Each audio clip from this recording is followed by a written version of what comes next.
folks, welcome to Drew for Guitars. My name is Chris. Behind the camera is Matt.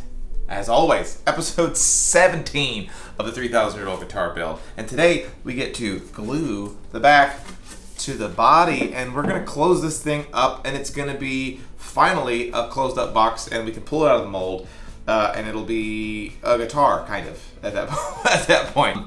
The last episode, what we did is we went ahead and voiced the back of this guitar, and it came out super good.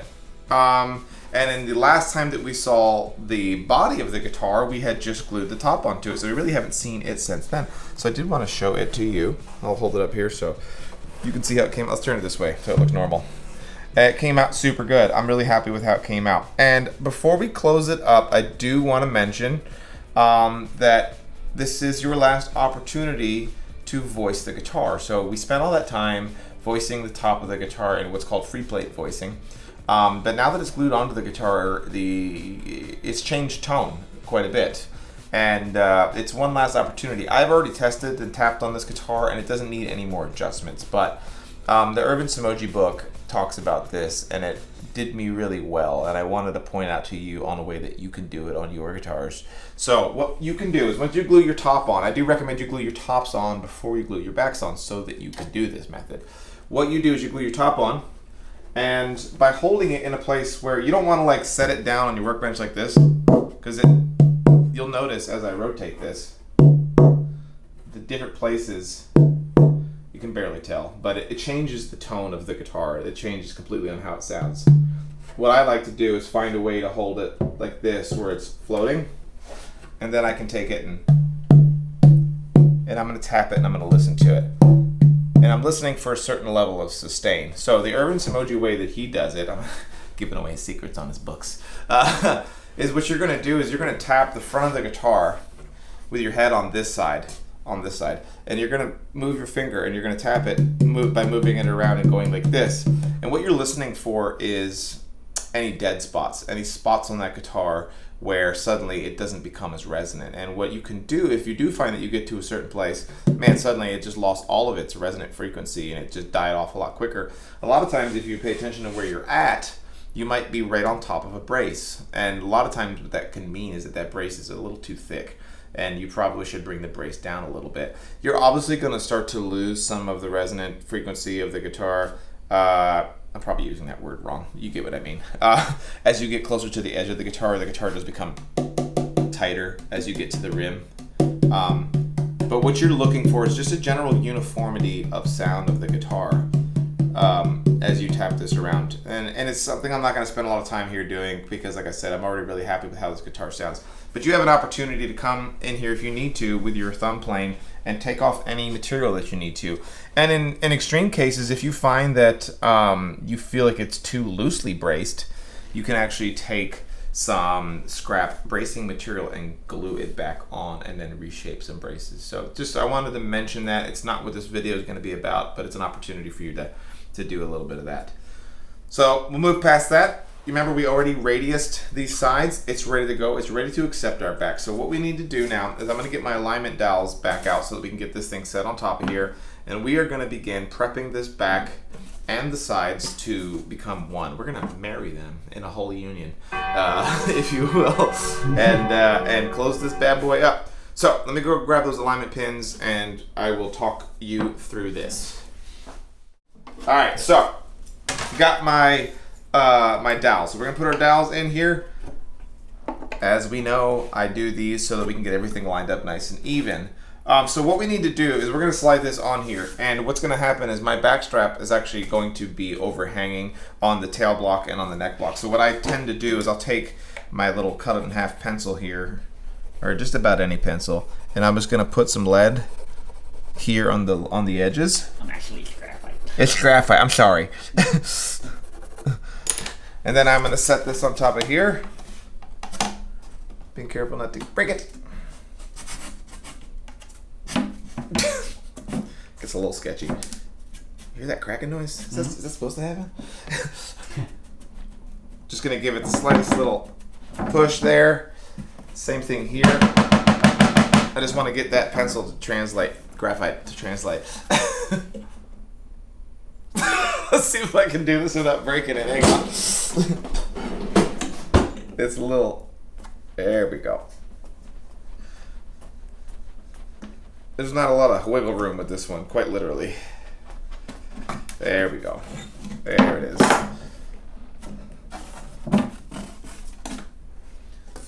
Cool, so you can see what we have is our little pencil line. So, well, something I picked up somewhere along the way. It's just a nice little technique that you can use. So what I'm gonna do is I'm gonna come over here, I'm gonna take my chisel, and we're just gonna cut it.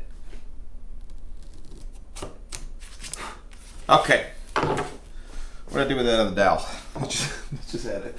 Okay, so we're gonna slide that back on. That got us that first part nice and easy there. I think that's pretty self-explanatory.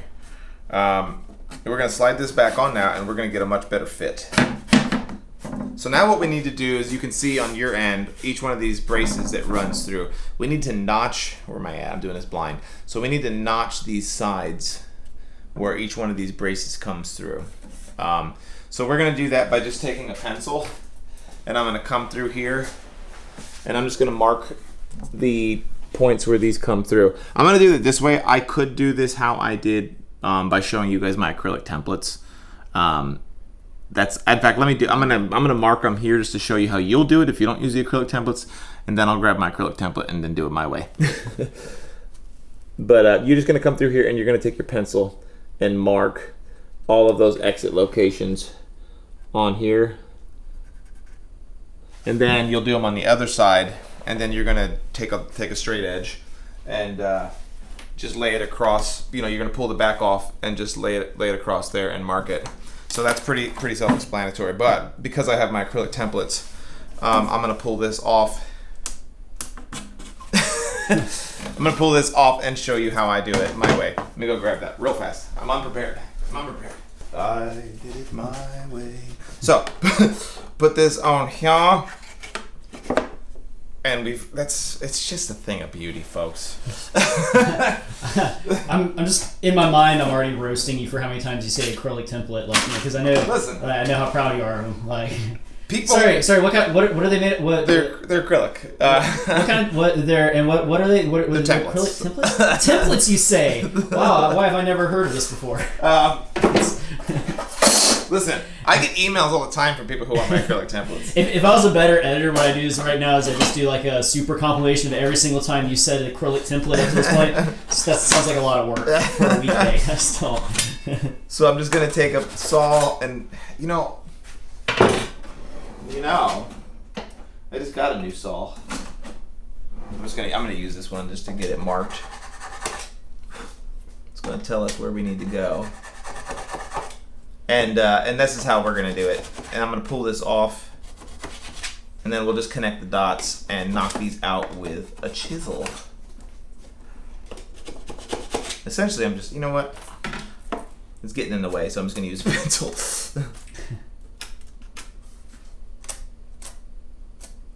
Your templates can't market itself. Listen, we've had enough inquiries. I've had enough inquiries for people who are interested in these templates that I think eventually I'll start selling them for folks, but that is no time soon. I just we don't have the time for that.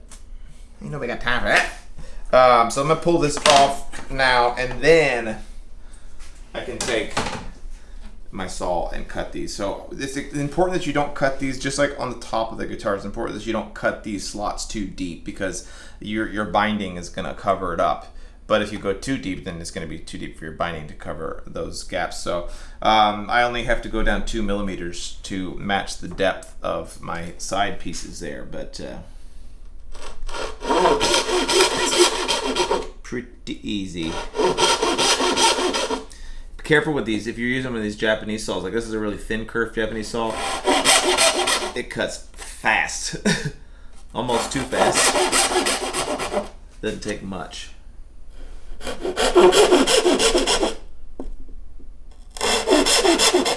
Goodness. Sometimes it surprises me how quickly it goes. So then I take either a 1/4 inch or an 1/8 inch chisel. Let's see if they're wide enough. Yeah, the 1/4 inch chisel will do the job here. And I'm just going to, this ebony is a little hard to to knock out here and get that cut out down to about 2 millimeters. So in the earlier episode, we talked about how I use binding as my template to set the depth of my scallops, so I can actually use that same piece of binding as a way of checking the depth of my cuts there. Ooh, a little bit of a chip out there. Son of a. She fighting me. This is like 3 hardwoods that I'm having to cut through to get this to go. But we're gonna do that, so that's good. That's nice and deep, and we'll cut the rest of these the same way, just using a chisel to get these cut. If you're using the traditional style kerfing, you just have to be a little careful because they can tear out a little easier than the solid stuff does. And just ease your way into it.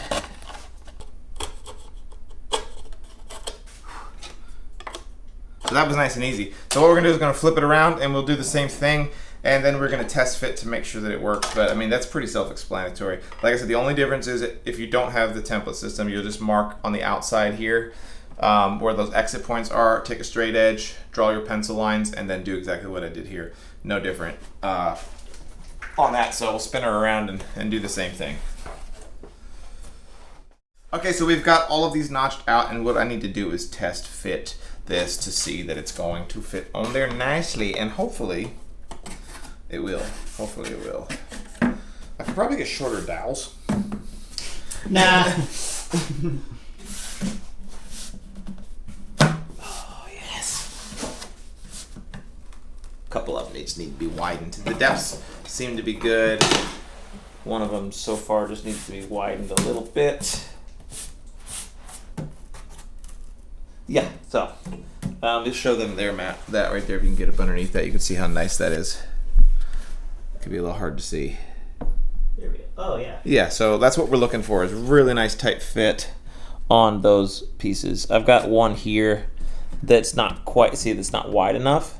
Mm-hmm. So I'll adjust that here in a second, but it won't need to be retested. So I'll pull that off. And what I'm going to do in order to know which ones need to be widened is I can actually just use those braces and see if there's any marks on them as witness marks to see if anything needs to be adjusted. And that's all. Something I want to say before we begin gluing this thing on is, depending on your style, and I've started to do it, I'm not going to do it in this case just because we're like in the middle of doing this video shoot and stuff, but this is also another opportunity for you to go ahead and glue your label on the inside of the guitar. So if you know kind of like if you use a serial numbering system and you already know what that number is going to be, then you can glue that on. My serial number system is based off of when the guitar was finished, so sometimes when I don't know when this guitar will be done, or if I can't even estimate it, I don't put the label in yet. Obviously, it's harder to glue the label in through the sound hole. I'm not going to put it in on this one yet. We're going to do it through the sound hole method. But I just wanted to mention that. It's a good opportunity for you to do that. It definitely makes life a lot easier for you. But I'm going to notch a couple of these out, and then we will be off to the races. The smirk on Matt's face. So stupid. Just disappointment.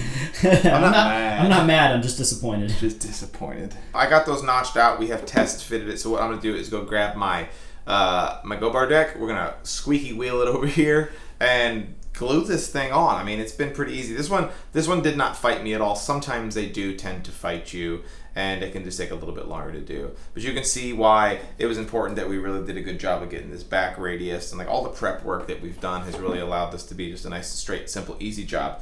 What was I going to say? Oh, the only other thing that you need to make sure of if you're not using the index system is that when you go to glue this guitar on, that it is properly lined up with the center seam left to right, because it's going to affect where it lines up with like the seam of the neck when the neck comes down, and then obviously where your end graft goes. So make sure you get those lined up really nicely. Those are super important just on a visual standpoint. So, but with that, I'll go grab the Go-Bar deck and we will slap this thing on there. All right. Go-Bar deck time. We've got this kind of already adjusted. I had to raise it up. We have switched out the lower dish to be a 15-foot dish because we need to have this matched of the radius of the soundboard, because remember, we're going to go soundboard face down on this setup. So we will do that. You can if you want to. I would recommend, if you're using like a cedar or really, really soft soundboard, that you lay like a t-shirt or something down here just to protect it a little bit. I'm not going to do that in this particular case, but yeah, we're good to go here. So all I'm going to do is just grab some glue like you've seen me do before when we glue on the top. Just get this nice and glued up, and we're going to use the acrylic template and glue it down. So let me get some glue. Okay, using the old LMI instrument glue here, we're just going to get this nice and set up. Don't get too crazy with the glue, because remember, we're not going to be able to clean out the squeeze out on this one nearly as much. And this will be the squeeze out that you can see through the sound hole. So be careful to not go nuts with your glue, because it's going to be fugly on the inside. It'll look like that Paul Reed Smith we did the breakdown.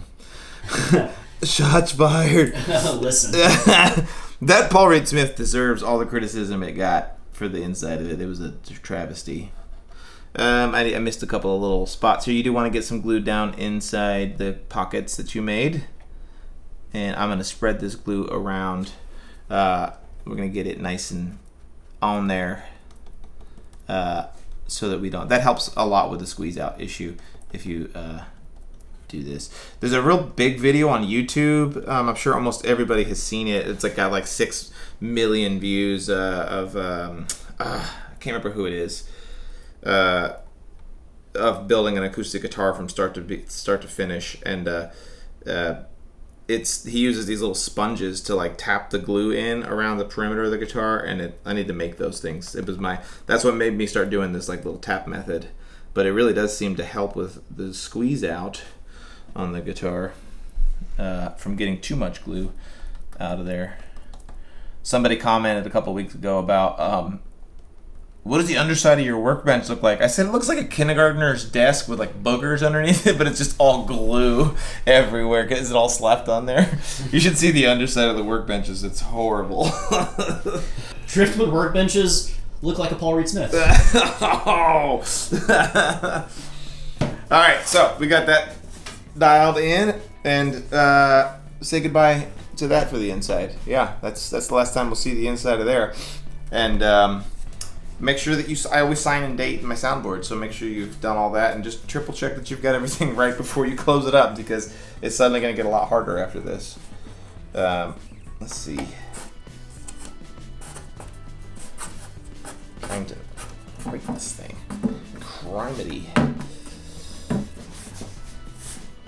Okay.